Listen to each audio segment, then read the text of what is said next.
O senhor fica à vontade para tomar o mate, sabe que o senhor, né, mora atualmente em Brasília, sente falta. Mas, justamente, essa comparação com os demais países vizinhos aqui, né, da América Latina, por exemplo, a Argentina conseguiu prender 2 generais. E o Brasil tem toda essa complexidade que o senhor estava justamente nos explicando, e tem essas dificuldades, o senhor considerou como falsidade, né, esse comportamento em relação à anistia e a reparação da verdade sobre a sua história. Pois é, mas o que explica, então, mais assim, subjetivamente, existe ainda uma cultura que permanece no país de, enfim, de conviver, aceitar ainda viver uma falsa democracia ou uma cultura de medo dos militares? Eu acho que existe isso, medo inclusive do próprio governo, medo inclusive da própria esquerda, que se defende com um sofisma dizendo não vamos discutir isso é revanchismo. A Argentina, ela não prendeu apenas 2 generais, existe mais de 200 militares sendo processados em diferentes níveis hierárquicos, e nós temos o presidente Jorge Rafael Videla, que deu o golpe em 76, está condenado, inclusive a penas altíssimas. Outros generais, presidentes, foram condenados. No Uruguai, o primeiro presidente que deu o golpe, Bordaberry, recém-falecido, foi condenado e foi preso. E o último general da ditadura, o general Gregório Gojo Álvares, está condenado a 25 anos, há 40 anos. Ganhou uma sentença adicional de mais de 25 agora, pela morte de 37 militantes de esquerda na época da ditadura. Só para lembrar, o general Gojo Álvares era o comandante do exército uruguaio em 78, quando um comando uruguaio veio a Porto Alegre, nos braços da Operação Condor, para executar o sequestro dos uruguaios Lilian Celibetti e Vecino Dias. Ele era o comandante do exército uruguaio que mandou a tropa para cá e que operou em Porto Alegre sob o manto, sob uma colaboração do DOPS gaúcho, comandado pelo delegado Pedro Selig. O delegado Pedro Selig forma com o coronel Carlos Alberto Brilhante Ustra e com o Sérgio Fleury, o delegado, já morto, o trio de ouro da repressão brasileira. São as pessoas mais citadas por violências, por truculência e por denúncias de tortura pelos presos políticos. Essas pessoas são todas impunes. Enquanto nossos vizinhos seguem a lei e vão atrás dos seus criminosos para tentar reparar e resgatar o seu passado e punir essas pessoas criminosas, o Brasil não faz nada. O Brasil fica absolutamente inerte. O que explicaria essa postura condenável é o seguinte: as nossas lideranças políticas não querem cutucar os militares. E os militares de hoje não têm motivo nenhum para serem solidários a esse comportamento criminoso do passado, porque eles não têm nem a cumplicidade do tempo. Todos os comandantes militares de hoje, eles eram simples recrutas na época do golpe 64. Eles não têm nenhum envolvimento com as violências praticadas nos furões do ECOD, do DOPS. Portanto, eles não têm que ser solidários com os crimes dos seus colegas de farda. Até porque todos esses colegas ou já morreram ou estão de pijama na praia de Copacabana, na reserva. Por que o medo? Nós tivemos durante 16 anos 2 governantes com origens claras da esquerda. Fernando Henrique Cardoso, um sociólogo com uma formação marxista consolidada, séria, não fez nada em relação à questão de abrir arquivos de documentos sigilosos e a punição dos torturadores. Mas foi com ele que se criou a Comissão de Anistia, né? E quando veio... Faz certa reparação hoje. Quando veio o sucessor, o Lula, se imaginou que o Lula, líder metalúrgico do ABC, que foi o foco mais perseguido pelo autoritarismo na área sindical, se imaginava que o Lula iria ter uma postura forte e firme em relação a isso. Também não fez nada. Passamos 16 anos de absoluta omissão de Fernando Henrique Lula em relação a essa questão. Agora, com essa nova presidente, nós temos uma expectativa diferente, mais positiva. Por quê? Ao contrário de Fernando Henrique Lula, ela, como ex-guerrilheira, presa e torturada na UBAN em São Paulo, durante 22 dias, sobrevivendo às torturas violentas às quais não sobreviveu o Vladimir Herzog, ficou um dia lá e morreu.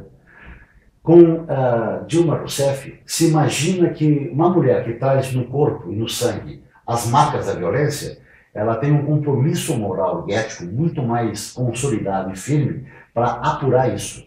Eu não sei se ela conseguirá vencer as resistências internas da área militar, que é muito solidária a esses antigos torturadores, esses militares da reserva de pijama, e se ela conseguirá mover a sua base política, que é muito ampla e muito acovardada, porque não se vê nem na oposição, PSDB e DEM, e nem no governo, PP e PMDB, nenhum ímpeto para apurar esses crimes. Para pelo menos aprovar, ainda que com falhas, o texto da Comissão Nacional da Verdade. Exatamente. Parece que agora vai, né? Existe um acordo aí entre os líderes, já anunciado, e a expectativa é que esse mês, definitivamente, esse texto vá à aprovação. Para a gente encerrar, Luiz Cláudio Cunha, a gente não podia deixar de falar sobre um assunto que está, enfim, em pauta, muito presente aqui no Sul-21, que é um estupro ocorrido no quartel de Santa Maria e que está sob a investigação na Justiça Militar. Supostamente ele teria sido abusado por 4 colegas de quartel e, enfim, tem uma série de desdobramentos aí nesse caso. A gente queria saber, na verdade, a sua opinião sobre qual o agravante maior nesse caso, de suposto estupro dentro do quartel de um jovem aí que, inclusive, até teve um parecer médico aí que pode até ser, né, considerado uma pessoa com uma certa, né, deficiência mental, nem poderia estar dentro dessa instituição, né? Eu acho, primeiro, eu gostaria de registrar aqui a minha alegria, o meu orgulho de ver essa matéria tão bem levantada pelo Sul-21, que faz um jornalismo que pega questões relevantes que passam ao largo da imprensa tradicional. Eu não vi isso em lugar nenhum da grande imprensa. Só no Sul-21, que teve uma persistência, uma perspicácia muito firme, elogiável, para abordar esse assunto que todo mundo tem certos pruridos para abordar. Se fosse um estupro numa delegacia de polícia, talvez todo mundo estivesse noticiando. Como foi dentro do quartel, todo mundo é cauteloso demais em relação a isso. E o crime é igual ou mais grave, porque foi cometido dentro de um quartel. O cinismo que hoje permeia todas as instâncias de poder levou os chamados comandantes militares a tratarem a questão de forma assim, desdenhosa, dizendo assim, não, mas aquilo era uma brincadeira entre eles e o sexo foi consensual. Bom, passa a ser ridículo, para não ser absolutamente ofensivo à inteligência de todo mundo, imaginar que um rapaz manietado por 4 soldados tenha feito sexo consensual. De qualquer maneira, a gente não tem como entender exatamente o que aconteceu, porque ele corre sob sigilo militar. Pois é, aí a ministra dos Direitos Humanos, a Maria do Rosário, enfim, está encaminhando esse tema, né, na esfera, enfim, do governo federal, para que isso, de repente, fosse para a justiça comum. Mas aí que está, nesse âmbito desse empoderamento dos militares e desse caso estar em sigilo, assim, qual é a expectativa? Porque está até uma previsão desse jovem ter que voltar ao quartel. É um absurdo, porque, primeiro, que é um crime comum, como disse a ministra. Se é um crime comum, o Ministério Público devia entrar nessa história e dizer, olha aqui, ó, não tem que ter sigilo, não tem que ter uma investigação clandestina, as pessoas, a sociedade devem saber, até porque isso ajudaria a imagem do Exército. Não ajuda em nada a ideia de que um crime cometido se levante a hipótese de que, na verdade, foi estimulado pela própria vítima, que teria se oferecido a esse sexo, não seria um estupro, fica ridículo. Isso acaba ofendendo o bom senso e a inteligência, o senso comum das pessoas. Então, primeiro, não devia ser uma investigação no âmbito militar. É um crime comum, devia ser duramente investigado, de forma transparente e aberta, porque é isso que ajudaria na boa imagem do Exército. O que a gente vê? A gente vê os comandos militares tentando minimizar um fato da extrema gravidade. Não se sabe quando vai sair o resultado da investigação.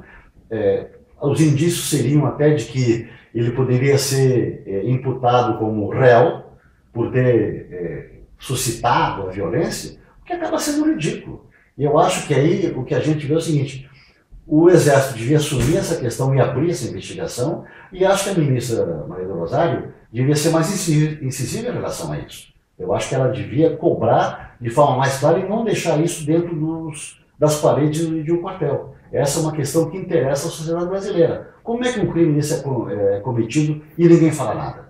E a imprensa? Qual é a contribuição que ela poderia dar nesse caso? A imprensa, a primeira contribuição é o seguinte, um papel do jornalista e do jornalismo consciente, responsável, é jogar luz em toda história que tem treva e escuridão em cima dela. Essa é uma história trevosa. E quando a imprensa se cala diante de um caso explícito como esse, ela está apenas sendo conivente quando não cúmplice com a violência. E acho que isso é imperdoável. Acho que os grandes jornais brasileiros deviam se mirar no exemplo do Sul 21. Eu escrevi a respeito disso. Alguns blogs de São Paulo e Rio reproduziram a matéria de vocês, mas a grande imprensa continua ainda pudica, com um certo receio inexplicável.